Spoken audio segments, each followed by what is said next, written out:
How can you come up with a spiritual business idea? This is something that I see coming up over and over again within the spiritual community. So, if you are driven by making a positive impact on our world, and if you feel that you are here on a mission to help humanity evolve, to help our society become a little bit better, probably you have already started thinking about starting your own spiritual business, but you're not quite sure what kind of idea you can actually turn into a spiritual business.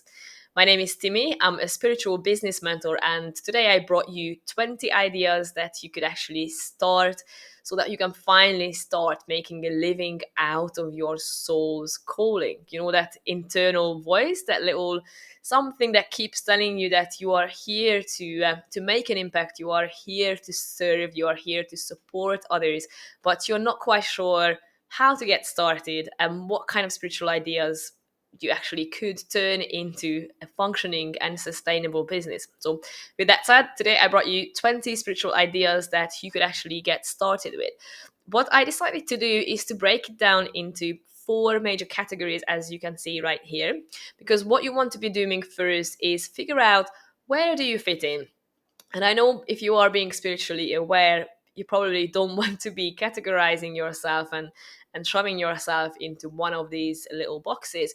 But to help you get started to come up with a business idea, you want to look at what sort of natural talents and skills and interests you actually have that you could then, turn into something by doing a little bit more research, by turning it into something that can become a well-functioning business. So these four main categories that I listed here would be healing, guiding, art and craft, and also topics around mind and body in general. So I've listed there 5 examples for you. I'm just going to go through them real quickly. You can also just do a quick screenshot, do it now. That's yours.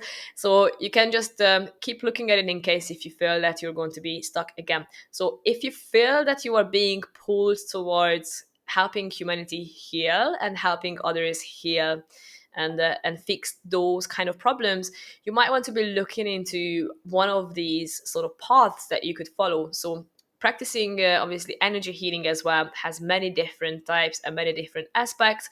I put a few here for you, such as becoming a Reiki master, if that's what you want to be doing. You could be going down the path of becoming a quantum healer and help people figure out the bigger sort of baggage that they might be dealing with and how they can get rid of it.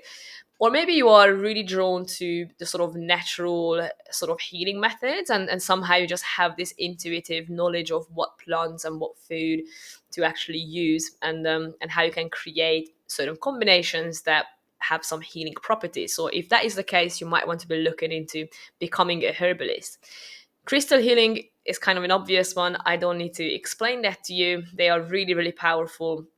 I had some amazing chat sessions a few years ago, actually, with a crystal healer, and they really helped me to realign myself and also activate my higher mission, which was quite powerful experience. So if you're going to go down that route, I think you're going to have a lot of happy customers.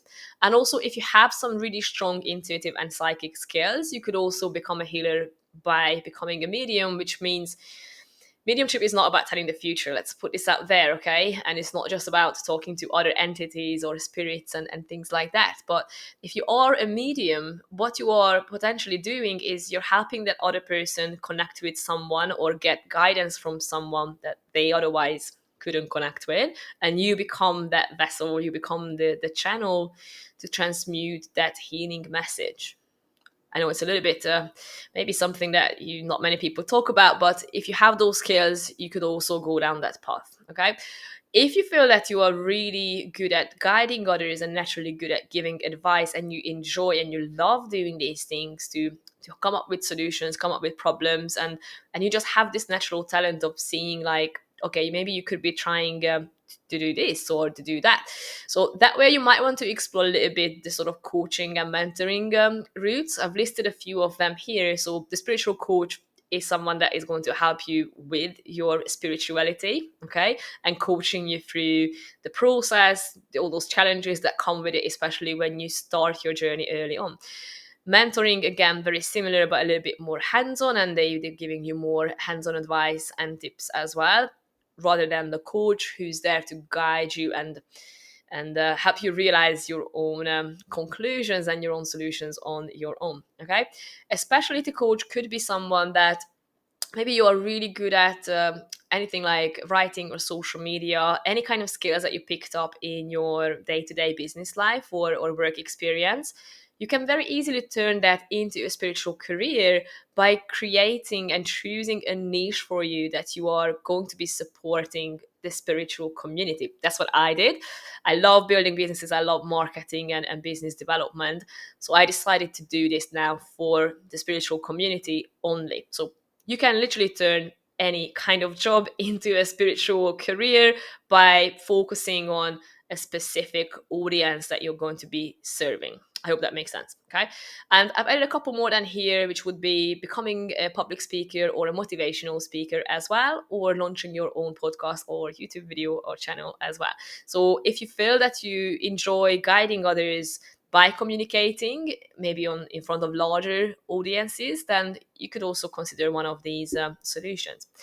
And the last two here is that the arts and crafts is quite a big category and they might be a little bit more difficult to get started with, but I do want to mention them here because if you naturally are an artist inside and you really feel that you're really hands-on and you like creating things, then that could be a good way for you as well to start your spiritual business. So you could create your own spiritual business shop. So that could mean you could be selling things that are related to spirituality. So yoga mats to incense sticks to meditation guides, anything that falls within that sort of bubble there. So you could either create a physical little shop or a big one if that's what you want, or you could do it fully online. You could do an e-commerce shop for that, which is a lot simpler actually to get started with. Okay, if you choose that option, you might want to be looking also into drop shipping options or becoming a sort of reseller there, right?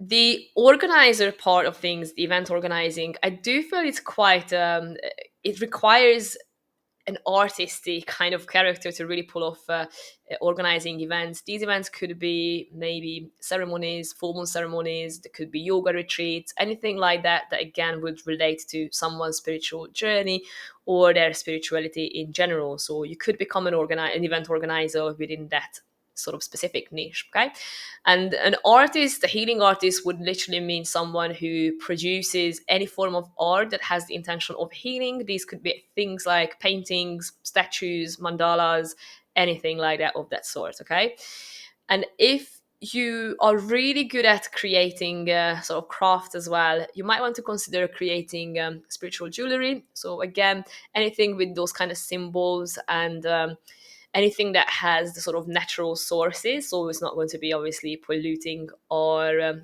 environment. So don't create, please, any plastic necklaces out there, but anything that can help others, inspire or guide them through their spiritual journeys.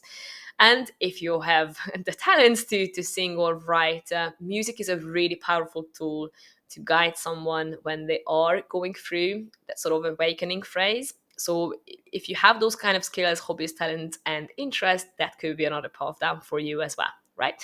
And the last bit here is something that I categorize as mind and body. So these will be probably a little bit more common. That's something that you have heard about, these kind of spiritual careers and jobs that you could be doing. You could become a nutritionist maybe to help people to eat better, because what you feed into your body obviously has an impact on how your mind works, how your frequencies are. And maybe you are vegan, or maybe you support becoming vegan and you want to help people transition into that as well. So that could be another way forward for you. Yoga instructor, I don't need to explain this. Hopefully, all of you know about this. Meditation guide, same thing. So, finally, yoga and meditation is becoming the norm for our society, which is great. So, you could start your own spiritual business by doing either of these things. And the last bit here, again, it's probably something that you have heard about. if you are into Ayurvedic medicine, you could become a therapist and get trained to do that and start your own business within that field. Or also, if you are a massage therapist, you could be working with energy while you are actually fixing the physical pains as well in your clients. So it's just only 20 of them that I listed. But as you can see, if you start digging a little bit deeper within these four categories, then you will realize that there are a lot more opportunities there for you that you could be doing. So once you actually know what is it that you want, and now you have that business idea, and like, okay, this is it, I'm really vibing with this, it's completely in alignment with who I am. How do you start? That's another big question, and I actually get a lot of clients finding me online because they don't know what actions to take and how to start.